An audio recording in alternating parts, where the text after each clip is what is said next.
Welcome to Dweller of the Dark.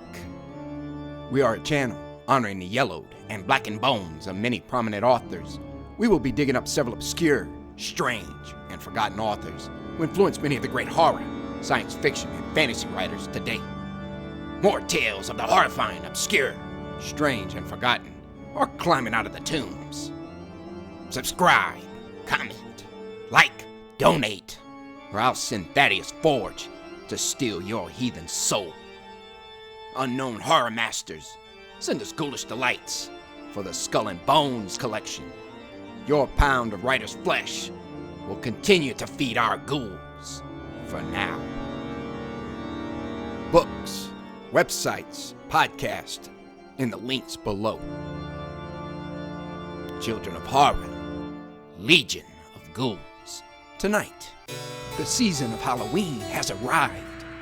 Each day, night, or hell, whenever the spirit commands us, we'll be presenting all manner of Halloween-themed tales, short stories, a novel or two, and much more. Tonight, we let the blood fly with Bram Stoker, Dracula. Chapter 7. Cutting from Daily Graph, 8 August. Pasted in Mina Murray's journal. From a correspondent. Whitby. One of the greatest and suddenest storms on record has just been experienced here, with results both strange and unique. The weather had been somewhat sultry, but not to any degree uncommon in the month of August. Saturday evening was as fine as was ever known, and the great body of holiday makers laid out yesterday for visits to Mulgrave Woods, Robin Hood's Bay, Rigmill, Runswick, Staithes, and the various trips in the neighborhood of Whitby. The steamers Emma and Scarborough made trips up and down the coast, and there was an unusual amount of tripping both to and from Whitby. The day was unusually fine till the afternoon, when some of the gossips who frequent the East Cliff churchyard and from that commanding eminence watch the wide sweep of sea visible to the north and east, called attention to a sudden show of mares' tails high in the sky to the northwest. The wind was then blowing from the southwest in the mild degree, which in barometrical language is ranked number 2, light breeze. The Coast Guard on duty at once made report, and one old fisherman, who for more than half a century has kept watch on weather signs from the East Cliff, foretold in an emphatic manner the coming of a sudden storm. The approach of sunset was so very beautiful, so grand in its masses of splendidly colored clouds, that there was quite an assemblage on the walk along the cliff in the old churchyard to enjoy the beauty. Before the sun dipped below the black mass of Kettleness, standing boldly athwart the western sky, its downward way was marked by myriad clouds of every sunset color: flame, purple, pink, green, violet, and all the tints of gold, with here and there masses, not large, but of seemingly absolute blackness, in all sorts of shapes, as well outlined as colossal silhouettes. The experience was not lost on the painters, and doubtless some of the sketches of the prelude to the great storm will grace the R.A. and R.I. walls in May next. More than one captain made up his mind then and there that his cobble, or his mule, as they termed the different classes of boats, would remain in the harbor till the storm had passed. The wind fell away entirely during the evening, and at midnight there was a dead calm, a sultry heat, and that prevailing intensity which, on the approach of thunder, affects persons of a sensitive nature. There were but few lights in sight at sea, for even the coasting steamers, which usually hugged the shore so closely, kept well to seaward. but few fishing boats were in sight. The only sail noticeable was a foreign schooner with all sails set, which was seemingly going westwards. The foolhardiness or ignorance of her officers was a prolific theme for comment while she remained in sight, and efforts were made to signal her to reduce sail in face of her danger. Before the night shut down, she was seen with sails idly flapping as she gently rolled on the undulating swell of the sea. As idle as a painted ship upon a painted sea. Shortly before 10 o'clock, the stillness of the air grew quite oppressive, and the silence was so marked that the bleating of a sheep inland or the barking of a dog in the town was distinctly heard, and the band on the pier, with its lively French air, was like a discord in the great harmony of nature's silence. A little after midnight came a strange sound from over the sea, and high overhead the air began to carry a strange, faint, hollow booming. Then, without warning, the tempest broke with a rapidity which, at the time, seemed incredible, and even afterwards is impossible to realize. The whole aspect of nature at once became convulsed. The waves rose in growing fury, each overtopping its fellow, till, in a very few minutes, the lake glassy sea was like a roaring and devouring monster. White-crested waves beat madly on the level sands and rushed up the shelving cliffs.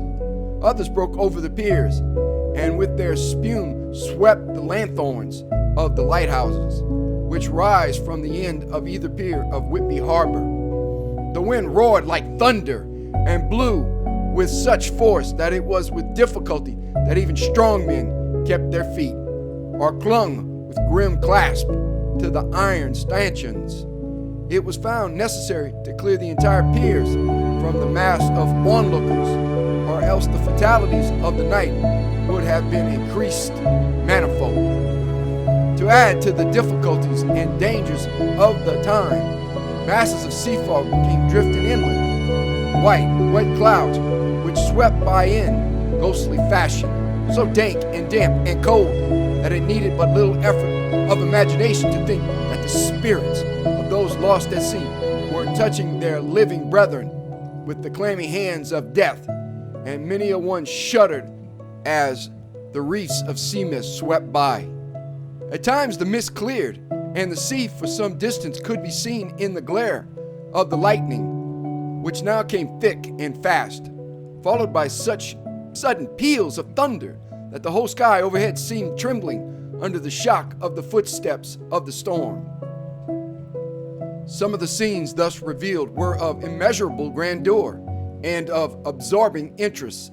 The sea, running mountains high, threw skywards with each wave mighty masses of white foam, which the tempest seemed to snatch at and whirl away into space.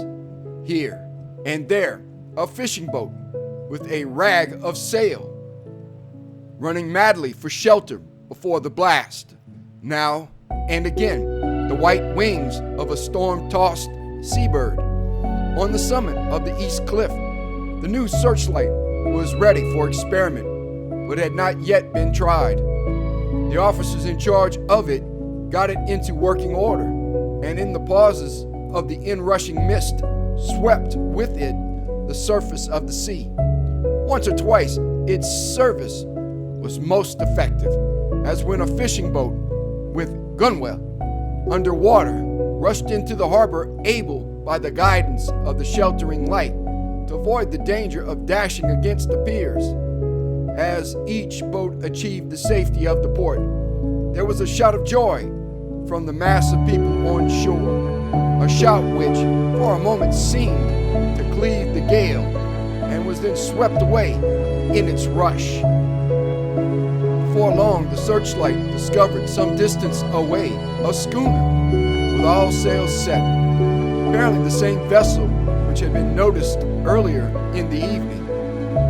The wind had by this time backed to the east, and there was a shudder amongst the watchers on the cliff as they realized the terrible danger in which she now was.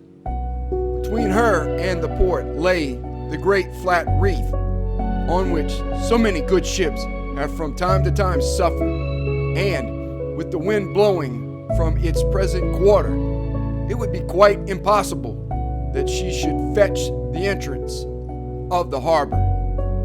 It was now nearly the hour of high tide, but the waves were so great that in their troughs the shallows of the shore were almost visible, and the schooner, with all sails set, was rushing with such speed that, in the words of one old salt, "She must fetch up somewhere, if it was only in hell." Then came another rush of sea fog, greater than any hitherto, a mass of dank mist, which seemed to close on all things like a gray pall, and left available to men only the organ of hearing, for the roar of the tempest, and the crash of the thunder, and the booming of the mighty billows came through the damp oblivion even louder than before.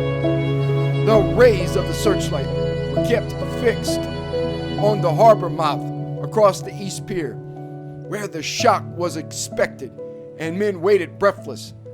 The wind suddenly shifted to the northeast, and the remnant of the sea fog melted in the blast. And then, mirabile dictu, between the piers, leaping from wave to wave as it rushed at headlong speed, swept the strange schooner before the blast, with all sails set, and gained the safety of the harbor. The searchlight followed her, and a shudder ran through all who saw her, for lashed to the helm was a corpse with drooping head, which swung horribly to and fro at each motion of the ship. No other form could be seen on deck at all.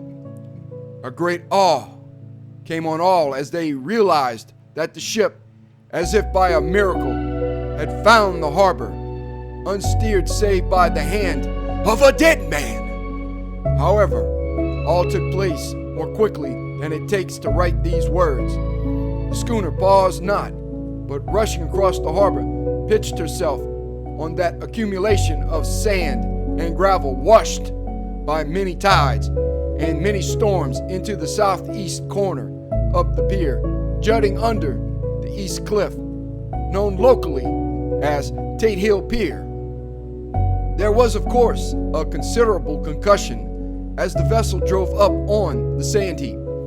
Every spar, rope, and stay was strained, and some of the top hammer came crashing down. But strangest of all, the very instant the shore was touched, an immense dog sprang up on deck from below, as if shot up by the concussion, and running forward, jumped from the bow on the sand, making straight for the steep cliff where the churchyard hangs over the laneway to the east pier, so steeply that some of the flat stones, thufsteins or thrustones, as they call them in the Whitby vernacular, actually project over where the sustaining cliff has fallen away.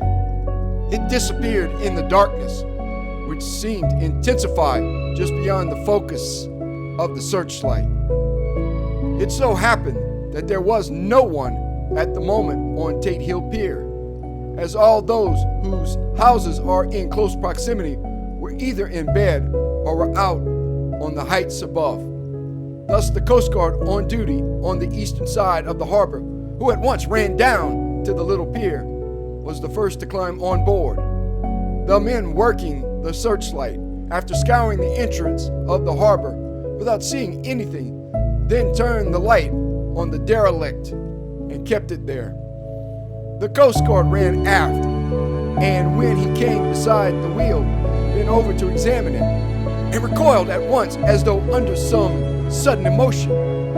This seemed to pique general curiosity, and quite a number of people began to run. It is a good way round from the west cliff by the drawbridge to Tate Hill Pier, but your correspondent is a fairly good runner and came well ahead of the crowd. When I arrived, however, I found already assembled on the pier a crowd, whom the Coast Guard and police refused to allow to come on board. By the courtesy of the chief boatman, I was, as your correspondent, permitted to climb on deck and was one of a small group who saw the dead seaman whilst actually lashed to the wheel.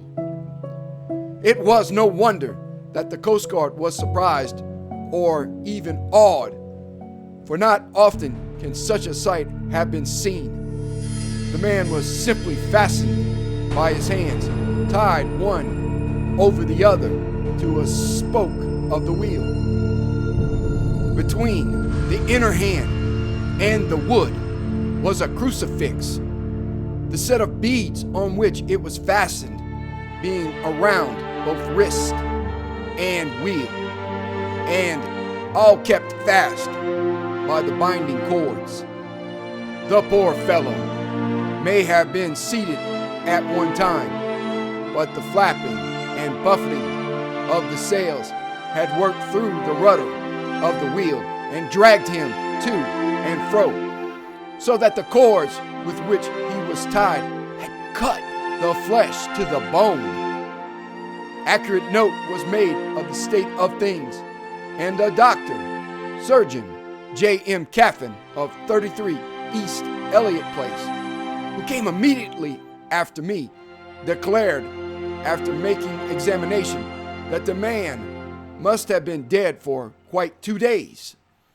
In his pocket was a bottle carefully corked, empty save for a little roll of paper, which proved to be the addendum to the log. The Coast Guard said the man must have tied up his own hands, fastening the knots with his teeth. The fact that our Coast Guard was the first on board may save some complications later on in the Admiralty Court, for Coast Guards cannot claim the salvage, which is the right of the first civilian entering on a derelict. Already, however, the legal tongues are wagging, and one young law student is loudly asserting that the rights of the owner are already completely sacrificed, his property being held in contravention of the statutes of mortmain, since the tiller as emblemship, if not proof of delegated possession, is held in a dead hand. It is needless to say that the dead steersman has been reverently removed from the place where he held his honorable watch and wore till death, a steadfastness as noble as that of the young Casabianca, and placed in the mortuary to await inquest. Already the sudden storm is passing, and its fierceness is abating. Crowds are scattering homeward, and the sky is beginning to redden over the Yorkshire wolds.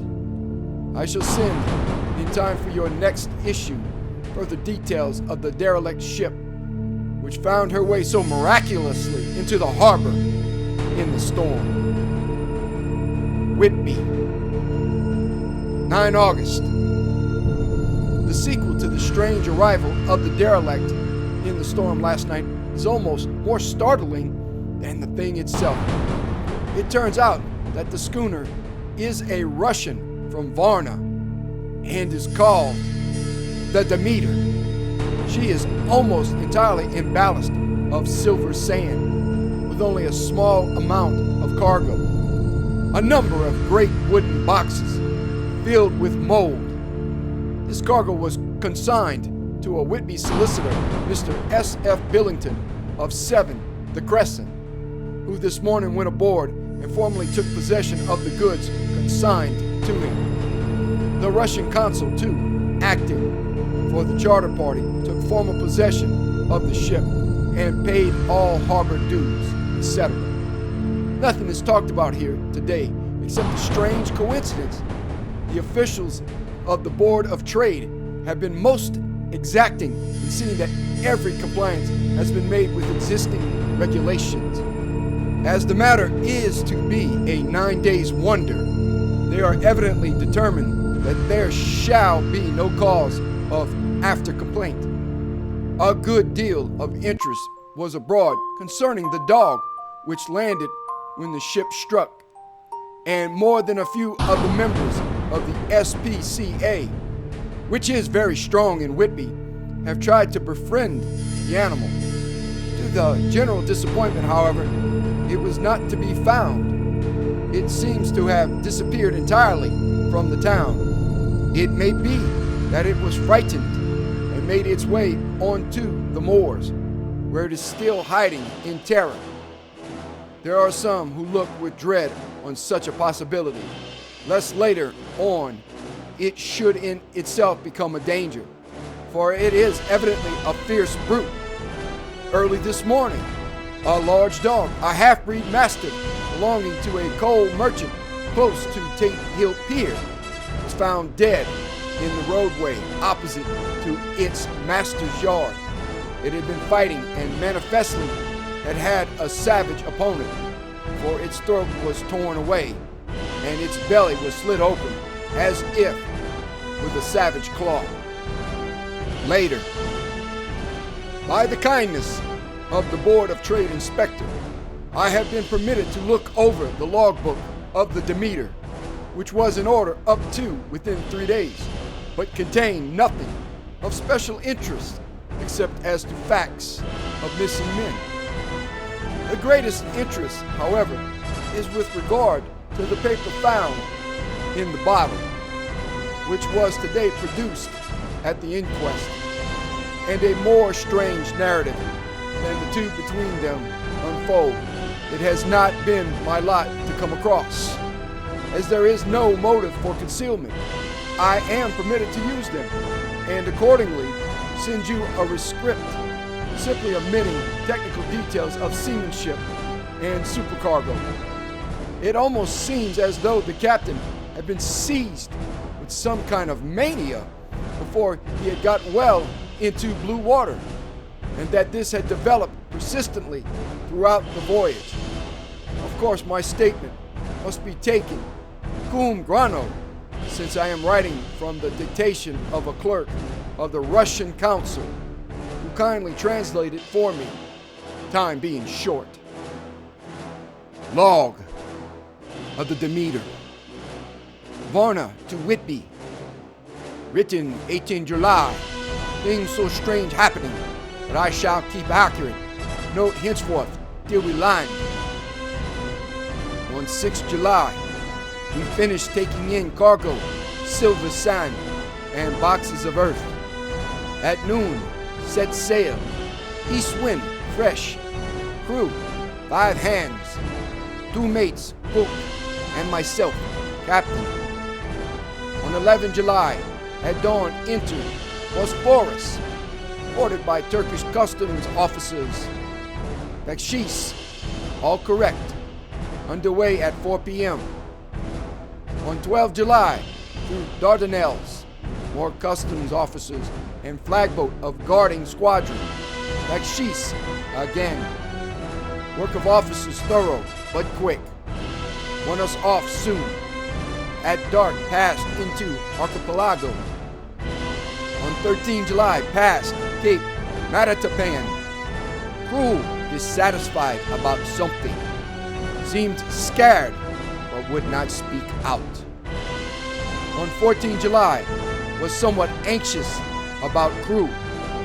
Men all steady fellows who sailed with me before. Mate could not make out what was wrong.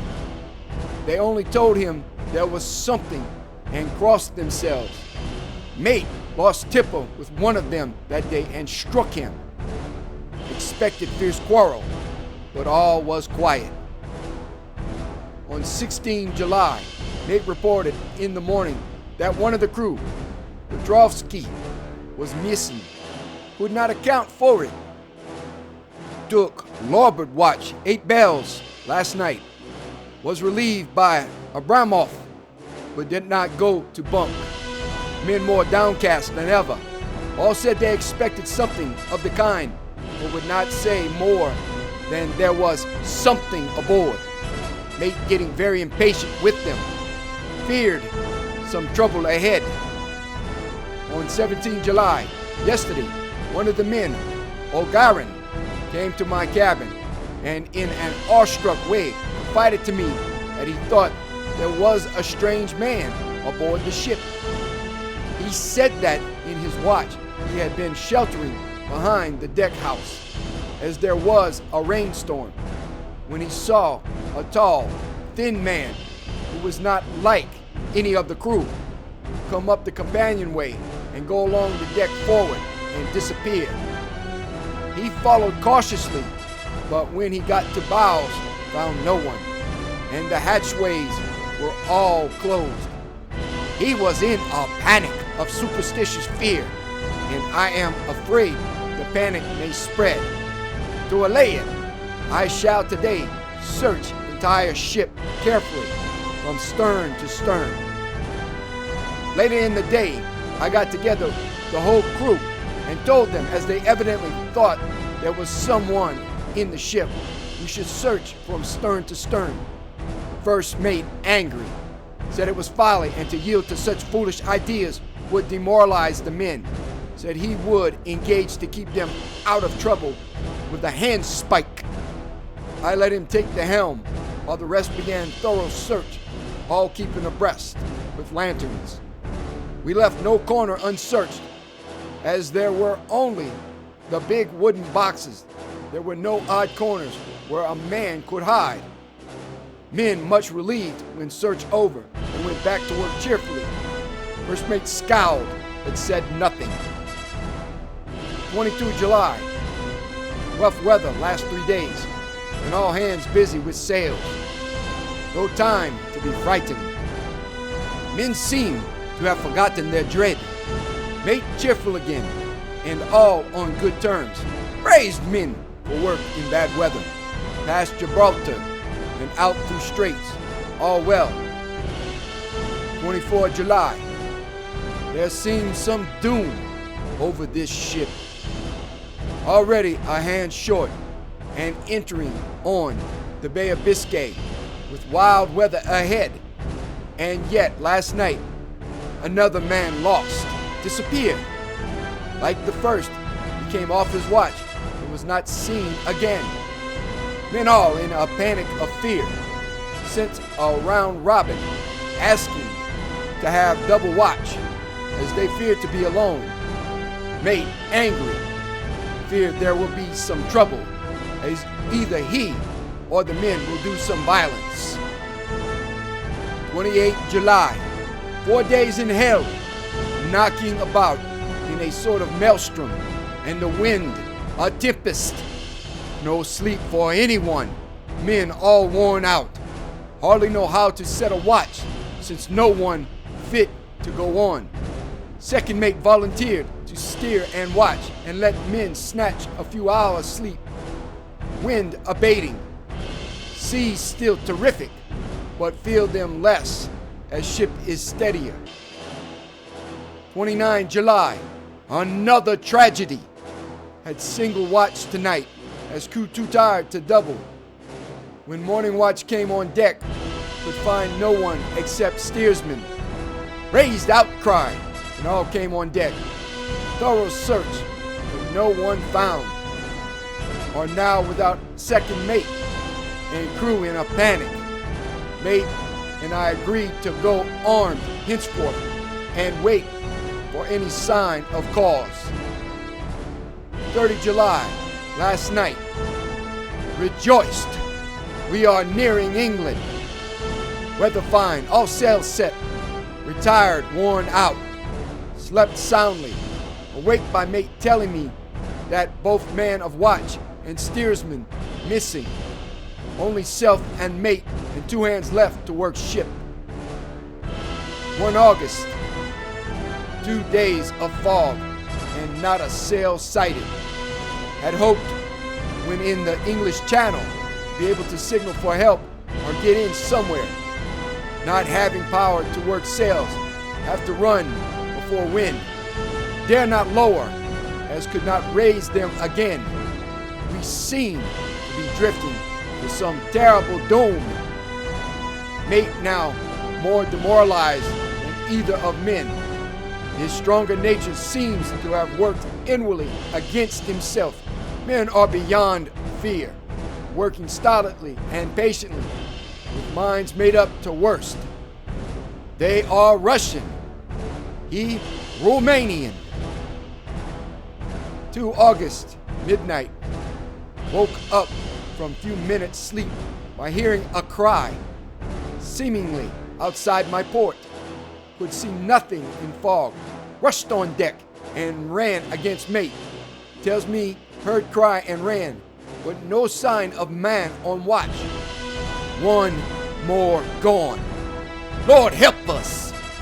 Mate says we must be past Straits of Dover, as in a moment of fog lifting, he saw Northforeland, just as he heard the man cry out. If so, we are now off in the North Sea, and only God can guide us in the fog, which seems to move with us, and God seems to have deserted us. 3 August. At midnight, I went to relieve the man at the wheel, and when I got to it, found no one there. The wind was steady, and as we ran before it, there was no yawing. I dared not leave it, so shouted for the mate. After a few seconds, he rushed up on deck in his flannels. He looked wild-eyed and haggard, and I greatly fear his reason has given way. He came close to me and whispered hoarsely, with his mouth to my ear, as though fearing the very air might hear. It is here. I know it now. On the watch last night, I saw it.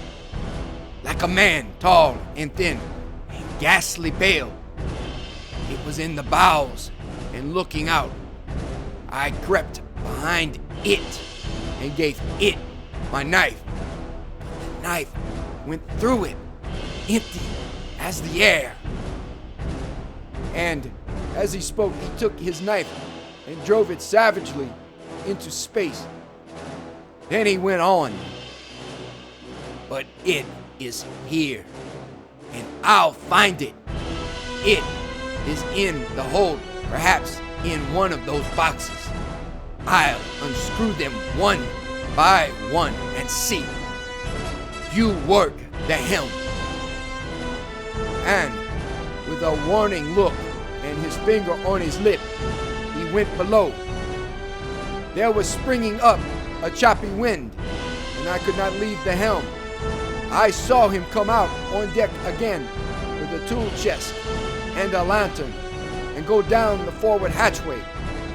He is mad, stark, raving mad, and it's no use my trying to stop him. He can't hurt those big boxes. They are invoiced as clay, and to pull them about is as harmless a thing as he can do. So here I stay and mind the helm and write these notes. I can only trust in God and wait till the fog clears. Then, if I can't steer to any harbor with the wind that is, I shall cut down sails and lie by and signal for help. It is nearly all over now, just as I was beginning to hope that the mate would come out calmer, for I heard him knocking away at something in the hold, and work is good for him. There came up the hatchway a sudden, startled scream, which made my blood run cold. And up on the deck he came, as if shot from a gun, a raging madman, with his eyes rolling and his face convulsed with fear. "Save me! Save me!" he cried, and then looked round on the blanket of fog. His horror turned to despair, and in a steady voice he said, "You had better come too, Captain, for it is too late. He is there. I know the secret now. The sea will save me from him, and it is all that is left." Before I could say a word or move forward to seize him, he sprang on the bulwark and deliberately threw himself into the sea. I suppose I know the secret too now. It was this madman who had got rid of the men one by one, and now he has followed them himself. God help me!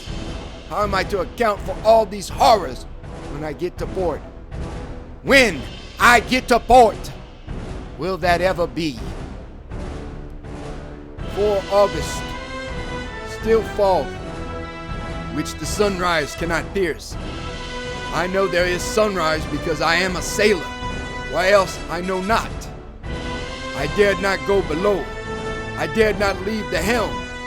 So here all night I stayed, and in the dimness of the night I saw it, him. God forgive me, but the mate was right to jump overboard. It was better to die like a man, to die like a sailor in blue water. No man can object. But I am captain, and I must not leave my ship. I shall baffle this fiend or monster, or I shall tie my hands to the wheel when my strength begins to fail, and along with them I shall tie that which it dare not touch, and then, come good wind or foul, I shall save my soul and my honor as a captain. I am growing weaker, and the night is coming on. If he can look me in the face again, I may not have time to act. If we are wrecked, mayhap this bottle may be found, and those who find it may understand. If not, well, then all men shall know that I have been true to my trust. God and the Blessed Virgin and the saints help a poor ignorant soul trying to do his duty. Of course, the verdict was an open one. There is no evidence to adduce, and whether or not the man himself committed the murders, there is now none to say. The folk here hold almost universally that the captain is simply a hero, and he is to be given a public funeral. Already it is arranged that his body is to be taken with a train of boats up the Esk for a piece, and then brought back to Tate Hill Pier and up the Abbey steps, for he is to be buried in the churchyard on the cliff. The owners of more than 100 boats have already given in their names as wishing to follow him to the grave. No trace has ever been found of the great dog, at which there is much mourning for. With public opinion in its present state, he would, I believe, be adopted by the town. Tomorrow we'll see the funeral, and so will end this one more mystery of the sea. Mina Murray's Journal. 8 August. Lucy was very restless all night, and I, too, could not sleep. The storm was fearful, and as it boomed loudly among the chimney pots, it made me shudder. When a sharp puff came, it seemed to be like a distant gun. Strangely enough, Lucy did not wake, but she got up twice and dressed herself. Fortunately, each time I awoke in time and managed to undress her without waking her and got her back to bed. It is a very strange thing, this sleepwalking, for as soon as her will is thwarted in any physical way, her intention, if there be any, disappears, and she yields herself almost exactly to the routine of her life. Early in the morning, we both got up and went down to the harbor to see if anything had happened in the night.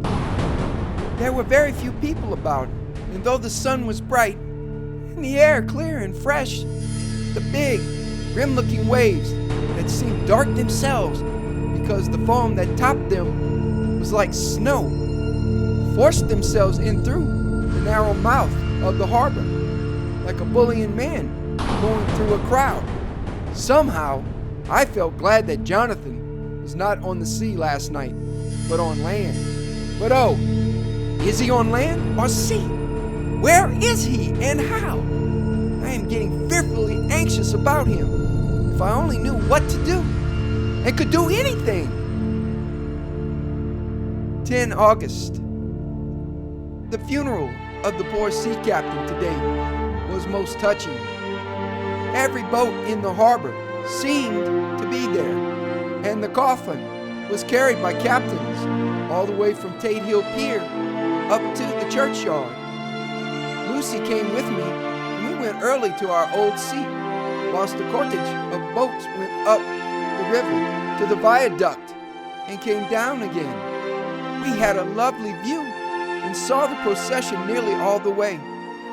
The poor fellow was laid to rest quite near our seat, so that we stood on it when the time came and saw everything. Poor Lucy seemed much upset. She was restless and uneasy all the time, and I cannot but think that her dreaming at night is telling on her. She is quite odd in one thing. She will not admit to me that there is any cause for restlessness, or if there be, she does not understand it herself. There is an additional cause in that poor old Mr. Swales was found dead this morning on our seat, his neck being broken.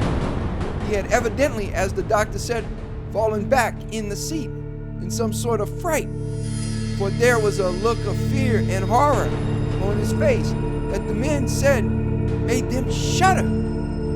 Poor dear old man! Perhaps he had seen death with his dying eyes. Lucy is so sweet and sensitive that she feels influences more acutely than other people do. Just now she was quite upset by a little thing which I did not much heed, though I am myself very fond of animals. One of the men who came up here often to look for the boats was followed by his dog. The dog is always with him. They are both quiet persons, and I never saw the man angry, nor heard the dog bark. During the service, the dog would not come to its master, who was on the seat with us, but kept a few yards off, barking and howling. Its master spoke to it gently, and then harshly, and then angrily, but it would neither come nor cease to make a noise. It was in a sort of fury, with its eyes savage and all its hairs bristling out like a cat's tail when puss is on the warpath. Finally, the man, too, got angry and jumped down and kicked the dog, and then took it by the scruff of the neck and half dragged and half threw it on the tombstone on which the seat is fixed. The moment it touched the stone, the poor thing became quiet and fell all into a tremble. It did not try to get away, but crouched down, quivering and cowering, and was in such a pitiable state of terror that I tried, though without effect, to comfort it. Lucy was full of pity too, for she did not attempt to touch the dog, but looked at it in an agonized sort of way. I greatly fear that she is of too supersensitive a nature to go through the world without trouble. She will be dreaming of this tonight, I am sure. The whole agglomeration of things. The ship steered into port by a dead man, his attitude tied to the wheel with a crucifix and beads, the touching funeral, the dog, now furious and now in terror, will all afford material for her dreams. I think it will be best for her to go to bed tired out physically, so I shall take her for a long walk by the cliffs to Robin Hood's Bay and back. She ought not to have much inclination for sleepwalking then.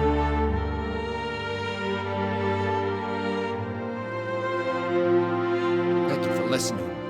Have a great night.